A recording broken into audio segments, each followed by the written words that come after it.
వల్లభనేని వంశీ ఆరోగ్యంపై ఆయన సతీమణి పంకజశ్రీ ఆందోళన వ్యక్తం చేశారు. జైల్లో ఆయనకు మినిమం ఫెసిలిటీస్ కల్పించలేదని, ఆస్తమా ఉందని, పిట్స్లా వస్తోందని ఆందోళన చెందారు. నిన్న కోర్టుకు వచ్చినప్పుడు కూడా నీరసంగా ఉన్నారని చెప్పారు. హైట్గా ఉండే మనిషికి 6/4 రూమ్లో ఉంచడం ఏంటని ప్రశ్నించారు. కనీసం కూర్చోటానికి ఒక చైర్ కూడా ఇవ్వటం లేదన్నారు. వంశీని అన్ని రకాలుగా అబ్యూస్ చేయడం సరికాదన్నారు. యూజువల్గానే అట్లా క్లోజ్డ్ రూమ్స్లో అట్లా పెట్టినప్పుడు breathing issues, asthma triggered by cough and then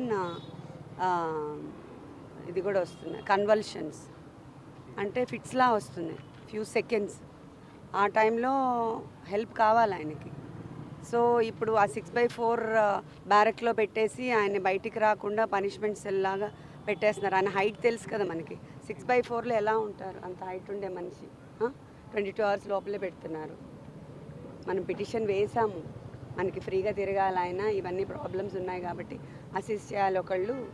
మన వాళ్ళని చాలామంది లోపల ఉన్నారు కదా, ఎవరైనా దగ్గర పెట్టండి, కొంచెం ఫ్రీగా ఉండే రూమ్లో పెట్టండి, మినిమం రిక్వైర్మెంట్స్ ఇవ్వండి, మనిషికి కావాల్సినవని అడుగుతున్నాం. అది ఇవ్వాలి కంపల్సరీగా వాళ్ళు. సెక్యూరిటీ ఇష్యూస్ అంటే సెక్యూరిటీ ఇష్యూస్ అని పనిష్మెంట్ సెల్ వేసేస్తారా?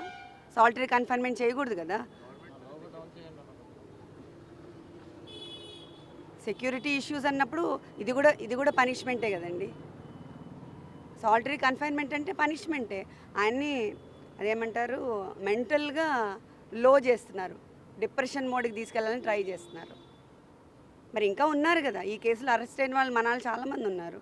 అందరినీ కలిపి ఒక చోట వేయమని మేము అడుగుతున్నాం.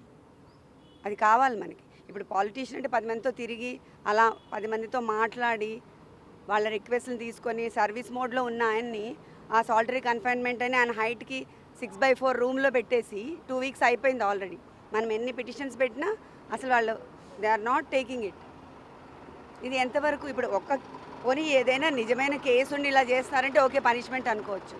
ఇప్పుడు సార్ చెప్పినట్టు అసలు ఏదీ లేదు, ఒక్క కేసు కూడా సంబంధమే లేదు. ఎఫ్ఐఆర్ ఎవరు చిన్నపిల్లలకి ఇచ్చినా అర్థమవుతుంది.